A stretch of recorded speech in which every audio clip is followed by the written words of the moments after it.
호주의 시민들은 뭔가 기후변화 대응에도 진심일 것 같고 정부도 좀 진심일 것 같은 그런 이미지가 좀 있었는데 얘네들 되게 어디서 많이 본 것 같다. 이런 거 캥거루랑 코알라가 굉장히 싫어합니다.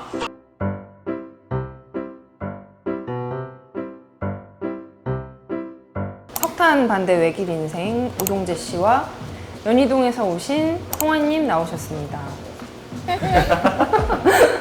오늘 우리 동재님이 좋아하는 얘기 준비했죠. 저도 사실 좋아해요. 좋아하는 나라인데 들여다볼수록 이렇게 씁쓸한 나라기도 하더라고요. 호주 자원부 장관이 그랬더라고요. 2030년 넘어서도 석탄을 계속 생산하겠다. 알고 보니 호주가 세계 석탄 수출 2위이더라고요. 유엔에서는 이제 석탄 그만 생산해라 했더니 이제 호주 자원부 장관이 했던 말이 아시아에서의 석탄 수요가 계속 늘고 있고 늘 것이다. 한국을 지칭하면서요. 그래서 그렇기 때문에 우리는 석탄 생산을 계속 할 거다. 이런 보도가 나왔어요. 그래서 사실은 우리가 호주 하면 딱 생각나는 게 산불, 10억 마리의 그 동물들이 죽었다, 산불로 인해서. 그런 이미지가 되게 강하잖아요. 뭔가 호주의 시민들은 뭔가 기후변화 대응에도 진심일 것 같고 정부도 좀 진심일 것 같은 그런 이미지가 좀 있었는데 이 정부에서 하는 좀 행동들을 보면은 얘네들 되게 어디서 많이 본 것 같다. 완전 찐친이네. 똑같네, 하는 네. 행동이. 네.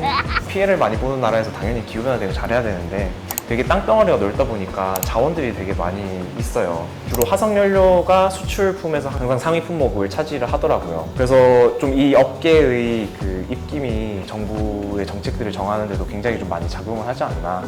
그게 호주의 보수 미디어에서는 좀 이런 식으로 프레이밍을 되게 정치적으로 했다고 하더라고요.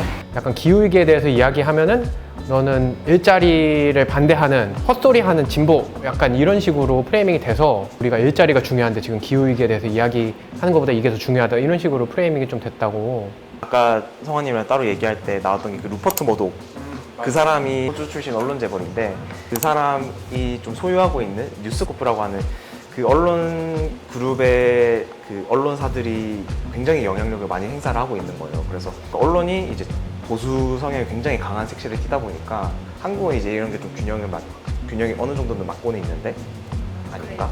아, 그런가요? 어떤가요? 그 호주는 이제 그게 더 심한 거죠. 일자리 이렇게 얘기를 하는데 전체 일자리 중에 한 2%밖에 안 된다고, 석탄 비중이. 그렇게 얘기를 하더라고요.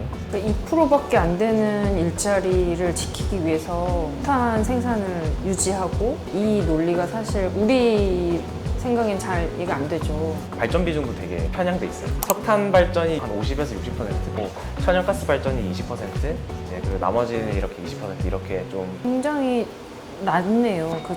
그 천혜의 자연 환경에 있는 곳인데. 근데 아무리 약간 과거에 석탄에 좀 치중을 했어도 이제는 재생에너지로 전환 충분히 할 수 있는 거 아닌가요? 호주 나라 그 지역 여건이 되게 좋은 게 재생에너지 조건들도 되게 좋아요. 2030년까지 막 정부의 그 추가적인 그런 정책들이 없이도 재생에너지 발전 그 요금이 싸져가지고 발전량 비중 50%까지 달성할 수 있다. 이런 분석들도 나오고, 그 다음에 요즘 수소 얘기 많이 하잖아요. 수소를 얘기할 때 항상 우리가 염두에 둬야 될 건 이게 그린 수소여야 된다는 거거든요. 풍력으로 생산된 전기를 통해서 이거를 전기분해를 통해서 만드는 수소가 이제 그린 수소인데 그 여건도 굉장히 좀 적합한 곳이다라고 얘기를 하고 있어요. 그래서 근데 호주의 그 재생에너지, 천연가스, 뭐 석탄 비율은 알아봤는데 원전은 얼마나 돼요? 원전이 생긴 적이 없어요. 원전이 없다고요? 네. 되게 특이한 게 석탄, 천연가스, 우라늄이 다 생산되는 나라인데 원자력이 없다는 게 좀 특이하잖아요. 그 원전의 필요성을 별로 못 느꼈던 것 같아요. 그래서 그 배경이 또 되게 재밌어요. 이게 주로 이제 유럽에서는 탈원전을 하시는 분들은 체르노빌 사건으로 인한 그 방사능 분진이 유럽으로 가면서 이제 녹색당 활동 많아지고 이렇게 한 게 있는데, 오세아니아 쪽은 강대국들이 핵실험이 진짜 많았잖아요. 태평양 쪽에서 냉전 시대 때.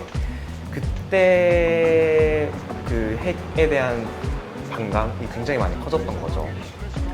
그런 배경들이 있더라고요. 그리고 또 그 약간 그 트리거가 있었어요. 뉴질랜드가 또 호주랑 붙어 있잖아요.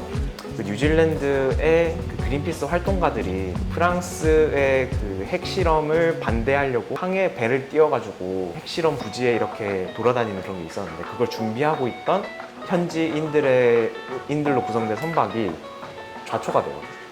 그래서 한 명이 돌아가시거든요.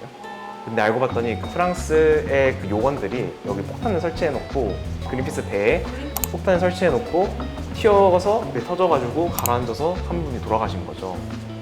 그래서 이제 그걸 기점으로 이제 그 뉴질랜드랑 프랑스의 사이도 굉장히 안 좋아지고 반핵에 대한 좀 그런 여론도 굉장히 좀 많아지고. 유럽의 어떤 연구소에서 기후변화 대응 지수를 이제 세계 한 61개국을 대상으로 해봤는데 한국 순위가 53위였는데 54위가 호주더라고요. 근데 한국에서 가장 석탄을 많이 수입하는 곳이 호주라는 소식이 있던데요. 석탄도 그렇고 천연가스도 굉장히 많이 수입을 해오고 있습니다. 한국의 그 공적 금융기관들이 석유 천연가스 자원개발 사업으로 가장 돈을 많이 넣은 나라가 어디냐, 중동 같아 보이잖아요. 기름 빵빵 이런 나라들을 생각을 했는데 호주가 단연 1등. 10년 동안 3.8조 원이 거기다가 들어갔다. 한국이 가장 많이 철강석을 수입해오는 나라도 호주거든요. 그래서 제철도 온실가스 배출이 엄청 많이 되잖아요. 공정 과정에서 쓰이는 석탄도 거기 콕스가 들어가는데 그 석탄도 호주에서 사옵니다. 그래서 많이 밀접하게 관련돼 있는 나라 두 나라인 거죠.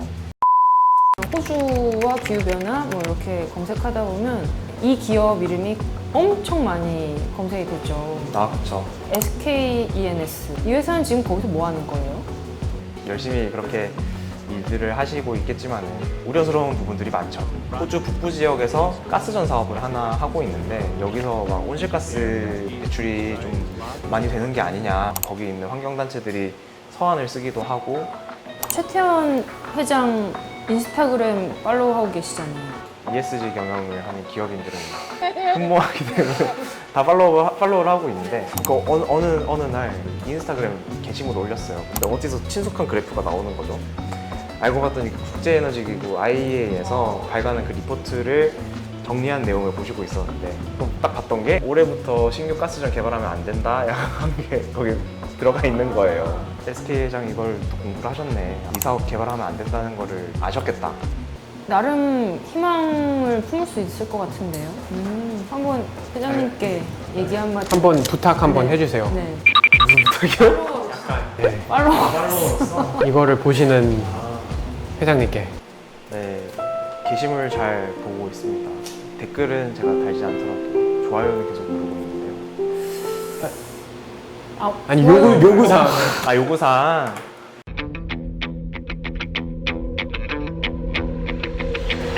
잘 하자. 반말했어. 잘하자. 사랑스러운 캥거루와 코알라가 행복해질 수 있도록 호주의 기후위기 대응을 끝까지 지켜봐야 될 것 같아요. 한국이랑 같이 가는 것 같아요. 한국이 탈석탄 빨리 하고 하면은 호주에서도 이제 계속 이 산업을 유지할 동력을 잃지 않을까.